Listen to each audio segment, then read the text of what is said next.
তোর ভালো মাকে আমি বিষ দিয়ে মারবো। তুই আমার হাতে খাবি না, কার হাতে খাবি? ওই বাজে মহিলাটার হাতে খাবি? তোর এত জেদ আসে কোথায় থেকে? তোকে আজকে আমি মারতে মারতে একদম মেরে ফেলবো। চুপচাপ আমার হাতে খেতে বস। না, আমি তোমার হাতে খাবো না। তুমি অনেক পচা, আমাকে মারো। আমার অনেক ব্যথা লাগে, কিন্তু ভালো মা আমাকে মারে না। আমার ব্যথা লাগে না, আমাকে অনেক আদর করে খাওয়ায়। আমি ভালো মায়ের হাতে খাবো, আমি কিছুতেই তোমার হাতে খাবো না। আমাকে রাগাস না তুর্য। তুই জানিস আমি রেগে গেলে কি হবে? নিজের মায়ের থেকে সৎ মায়ের দরদ বেশি, তাই না? এতটুকু ছেলে, তুই মানুষ চিনিস? তোকে কখন খাবারের মধ্যে বিষ দিয়ে দিবে তুই বুঝতেও পারবি না। আমি তোমার হাতে খাবো না, আমি ভালো মায়ের হাতে খাবো। তুমি কেন শুধু শুধু রাগ করছো? আমাকে দাও, আমি তুর্যকে খাইয়ে দিচ্ছি। বাচ্চা মানুষ, এভাবে বকতে নেই। এখন তোমার থেকে শিখতে হবে বাচ্চাদের সাথে কেমন ব্যবহার করতে হবে। তুমি তো নিজের বাচ্চার মা হতে পারো নাই, আবার আমার ছেলেটার দিকে নজর দিচ্ছ।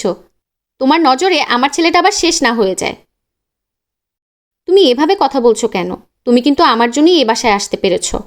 আমার বাচ্চা হয় না দেখে আমি মানিককে আবার বিয়ে করতে বলেছিলাম। আমি বিয়ে করতে বলেছি বিধায় তুমি এই বাসায় আসতে পেরেছ। তোমার বাচ্চাটার উপরে আমারও অধিকার আছে। আমি তো আর বাচ্চাটাকে মেরে ফেলছি না। যার বাচ্চা নেই সে বাচ্চার কদর জানে। তোমার বাচ্চা হয়েছে তো তাই বুঝতে পারছো না। এভাবে ছোট্ট বাচ্চাটিকে বকাঝকা করছো। আমার ছেলে, আমি যা খুশি তাই করব। তুমি বলার কে? সারাক্ষণ ভালো মা করে। আমি ওর নিজের মা। ও একটা সময় আমাকে ভালোবেসে মা ডেকেছে। আমার খারাপ লাগে না? তুমি ওকে জন্ম না দিয়েও তুর্য যদি তোমাকে ভালোবাসে, অথচ আমি ওর নিজের মা, আরও আমাকে ভালোবাসে না। আমাকেও শত্রু মনে করে, আর তোমাকে মনে করে নিজের বন্ধু। এতে খারাপের কি দেখলে? আমি কি তুর্যের মা নই? আমি মা ডাক শোনার জন্যই তো মানিককে আরেকটা বিয়ে করতে বলেছি। আমি চাইলে একটা বাচ্চা দত্তক নিতে পারতাম, কিন্তু আমি চাইতাম মানিকের যেন একটা নিজের সন্তান হয়, সেজন্য আরেকটা বিয়ের অনুমতি দিয়েছি। তোমার ছেলেকে তো আমি আর কেড়ে নিয়ে যাচ্ছি না। আমরা সবাই একসাথে থাকি। ও যদি আমাকে একটু ভালোবাসে তাহলে ক্ষতি কোথায়? আমার সহ্য হয় না। তুর্য তোমার কাছে গেলে আমার অনেক রাগ হয়। তুমি তুর্যকে আদর করলে সেটা আমি সহ্য করতে পারি না। এতটুকু কেন বোঝো না? তোমার যদি মিনিমাম লজ্জা থেকে থাকে আর কখনো আমার ছেলের কাছে আসবে না। কেন আসবে না? মলিনার সম্পূর্ণ অধিকার আছে তুর্যকে আদর করার। মূলত তোমাকে বিয়ে করেছি একটা সন্তানের জন্য। মলিনা যদি তুর্যকে আদর করতে নাই পারে, তাহলে তোমাকে রেখে আমার লাভ কি? দরজা খোলা আছে, বেরিয়ে যেতে পারো। তোমাকে আমি বারবার বলে দিয়েছি তুমি মলিনার সাথে একদম বাজে ব্যবহার করবে না। যে তোমাকে বাবা ডাক শোনাতে পারেনি তার জন্য এত দরদ, আর আমি তোমাকে বাবা ডাক শুনিয়েও আমার কোনো মূল্য নেই? আমার ছেলে তোমার প্রথম বউয়ের কাছে যাবে না, এটাই আমার শেষ কথা। তুমি যা পারো খুশি করে নাও। ছেলেকে রেখে আমি তোমাকে ডিভোর্স দিয়ে দেব, এমন বেয়াদব মেয়ের আমার দরকার নেই। তোমাকে আমি অনেক ভালো মনে করেছিলাম, কিন্তু কে জানতো হীরার মধ্যে কয়লা বের হবে। আমাকে ভালোবাসতে হলে মলিনাকেও ভালোবাসতে হবে, তাহলে আমাকে ভালোবাসা হয়ে যাবে। তুমি যদি মলিনের সাথে আর উচ্চস্বরে কথা বলেছ, তাহলে আমার থেকে খারাপ কেউ হবে না, এটা তুমি মাথায় রেখো। প্রথম বউকে যদি এতই ভালোবাসো তাহলে আমাকে বিয়ে করেছিলে কেন? প্রথম বউকে নিয়ে সংসার করে খেতে। আমাকে বিয়ে করে শুধু শুধু আমার জীবনটা নষ্ট করে দিলে। আমি তোমাকে বিয়ে করতে চাইনি, মলিনা আমাকে জোর করে বিয়ে করতে বাধ্য করেছে। কিন্তু তুমি তো সবকিছু জানতে। তুমি সবকিছু জেনে শুনে একটা বিবাহিত ছেলেকে কেন বিয়ে করলে? তোমায় কি কেউ জোর করে বিয়ে দিয়েছিল? কেউ তো তোমাকে জোর করেনি, তুমি নিজের ইচ্ছে আমাকে বিয়ে করেছ। তাহলে তোমার মুখ দিয়ে এত বড় বড় কথা কেন বেরোচ্ছে সেটা আমি বুঝতে পারছি না। যে মেয়ের বাচ্চা হয় না সে মেয়ের সংসার করার এত সাত জাগে কি করে? বিয়ের আগে জেনে নিতে সে বাচ্চা জন্ম দিতে সক্ষম না। যখন জানতে পারতো যে সে বাচ্চা জন্ম দিতে সক্ষম না, তাহলে বিয়েই করতো না। এতে অন্তত অনেকগুলো মানুষের জীবন বেঁচে যেত। তোমার জায়গায় আমি হলে এতদিনে মরে যেতাম। তোমার প্রথম বউ মরে যেতে পারে না? এমন মেয়ের বেঁচে থাকার কোনো অধিকার নেই। খাদিজার কথা শেষ হবার সাথে সাথে মানিক খাদিজার গালে থাপ্পড় বসিয়ে দিল। তারপর শাসনের সুরে বলল, এই কথা যদি আর একবার আমি তোমার মুখে শুনেছি, তাহলে আমি তোমার মুখ ভেঙে দেব। তোমার সাহস হয় কি করে? তুমি আমার সামনে মলিনাকে নিয়ে বাজে কথা বলো? তোমার মা বাবা তোমাকে নিশ্চয়ই কোনো শিক্ষা দেয়নি। বেয়াদব মেয়ে কোথাকার! বড়দের সাথে কিভাবে কথা বলতে হয় এটা জানো না? তোমাকে ইচ্ছে করছে মেরে মাটির নিচে ফুঁদে ফেলতে। মানুষকে কিভাবে মূল্যায়ন করতে হয় শিখো নাই? তুমি আমার সামনে থেকে সরে যাও, না হলে আমি তোমাকে খুন করে ফেলব। থাপ্পড় খেয়ে অপমানে আর রাগে মনে মনে সে ঠিক করে নিল থাপ্পড়ের প্রতিশোধ সে নেবে। মনে মনে ঠিক করে নিল সে মলিনার সাথে কি করবে। গজগজ করতে করতে চলে গেল খাদিজা। রাতে মলিনা বিছানা গোছাচ্ছিল, তখনই মলিনার রুমে আসে খাদিজা। খাদিজাকে দেখে মলিনা নিজের কাজে মনোযোগ দিল, কোনো কথা বলল না। আজকে তার মনটা ভীষণ খারাপ। যখনই কেউ তার অক্ষমতাকে নিয়ে খোঁটা দেয় তার ভীষণ কষ্ট হয়। সেদিন আর কারোর সাথে কথা বলতে ইচ্ছে করে না। আজও তার ব্যতিক্রম নয়। আসলে আমার ওভাবে বলা উচিত হয়নি, আমার ভুল হয়ে গিয়েছে। তুমি আমাকে মাফ করে দাও। আমি তো ছোট মানুষ, না জেনে শুনে ভুল করে ফেলেছি। বড়দের দায়িত্ব ছোটদের মাফ করে দেওয়া। আমাকে নিজের ছোট বোন মনে করে মাফ করে দাও।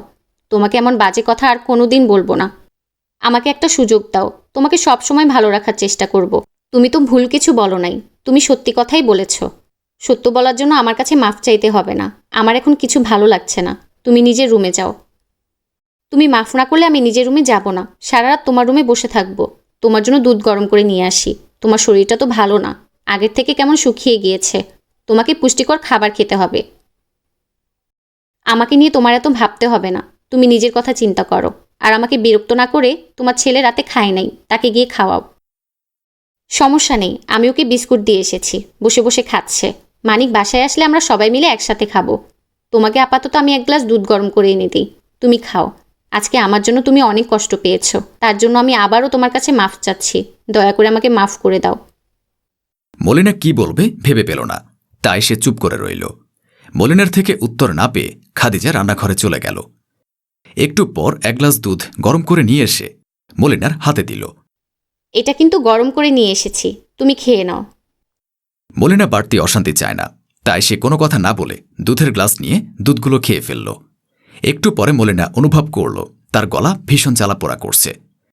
খাদিজা মলিনার দিকে তাকিয়ে হাসছে। মলিনা বুঝতে পারল খাদিজা তার দুধের মধ্যে কোনো গোলমাল করেছে।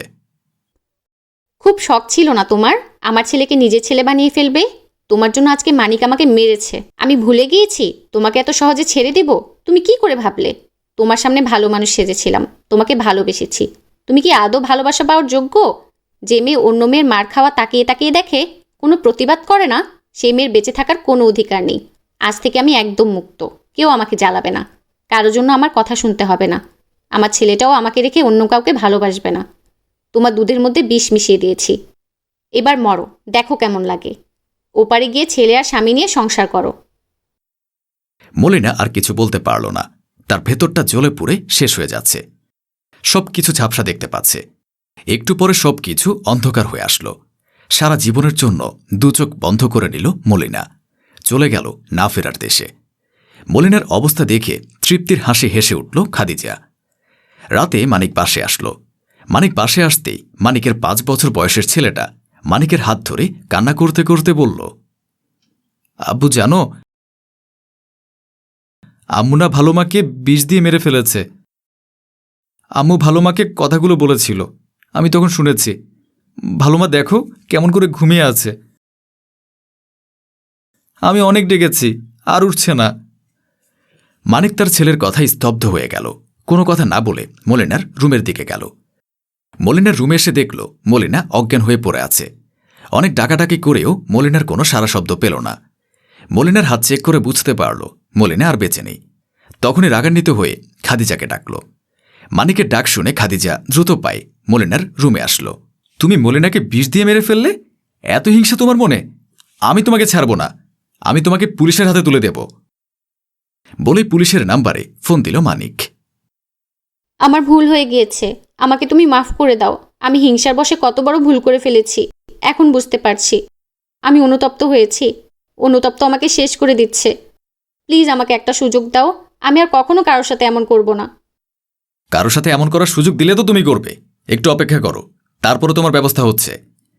একটু পরে হানিফ নামের একটা পুলিশ এসে খাদিজাকে ধরে নিয়ে গেল। খাদিজা হাত পা ধরেও মাপ পেল না। খাদিজা কান্না করতে লাগল। পুলিশ টানতে টানতে খাদিজাকে নিয়ে চলে গেল।